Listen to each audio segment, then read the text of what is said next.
It's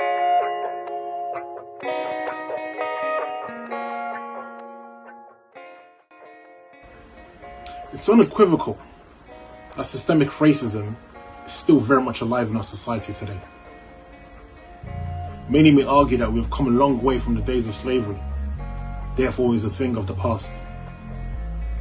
Yes, we have come a long way, but we still have a very long way to go. See, systemic racism is a form of racism embedded as normal practice within our society.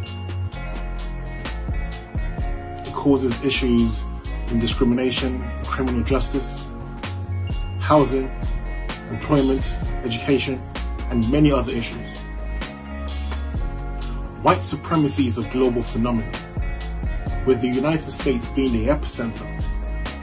We have seen irrefutable evidence over the last few weeks, which has sparked the Black Lives Matter movement.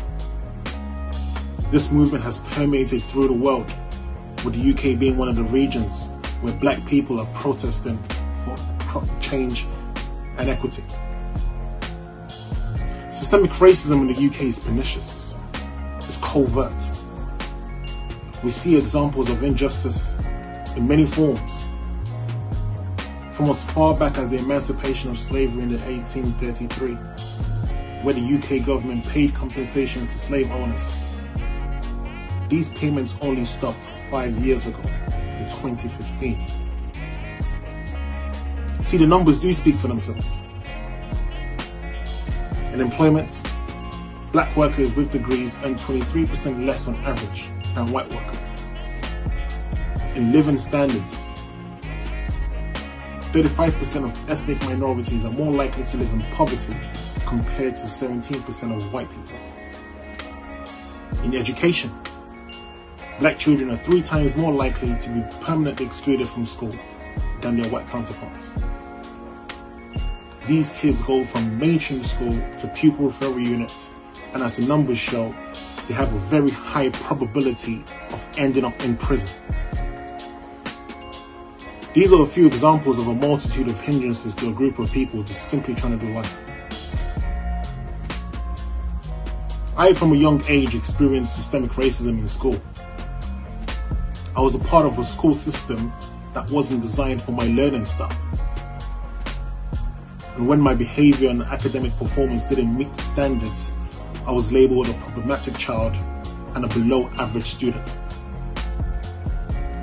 I never went on to achieve the A-levels and GCSEs. I did pretty bad, in fact.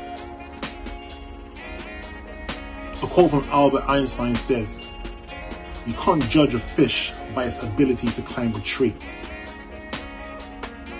This quote always comes to mind when I think of my days back in school. These challenges have persisted through my professional life.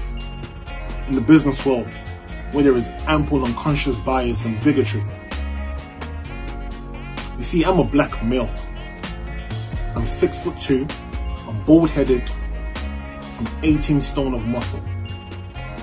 I have to be cognizant of my size and my tone when I'm in the presence of white people, just so I don't seem intimidating.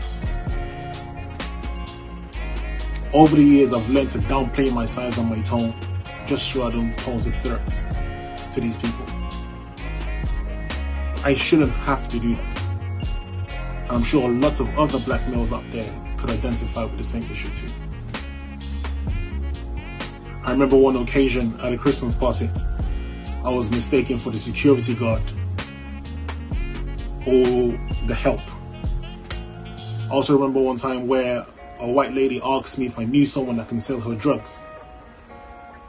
These are the typical sort of racial profiling that we have to deal with on a number of occasions.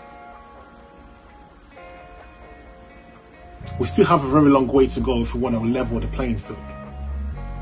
We need to action deep systemic change by diversifying the power structures in the public and private sector. There needs to be a redistribution of wealth and power, access to black businesses to start, to scale, to employ people. Our schools and universities must begin to cater for our children in many forms, beginning with their history, which does precede the days of slavery. Our young people need to be exposed to more successful black figures other than those in entertainment and sports. They cannot aspire to be political or business leaders if they don't see them. We need to be impartial in our criminal justice and policing system. We cannot continue to bury our heads in the sand and pretend these issues don't exist, because they do. We all need to find our individual ways to actively contribute to stop the unconscious bias and the acquiescence of racism in our society. We've been here many times before, but this time around is different. We are in a pivotal moment in history where once and for all, we have the opportunity to stop the monotonous cycle of history repeating itself. We cannot waste it. The work is far from over. Let us keep the conversation going.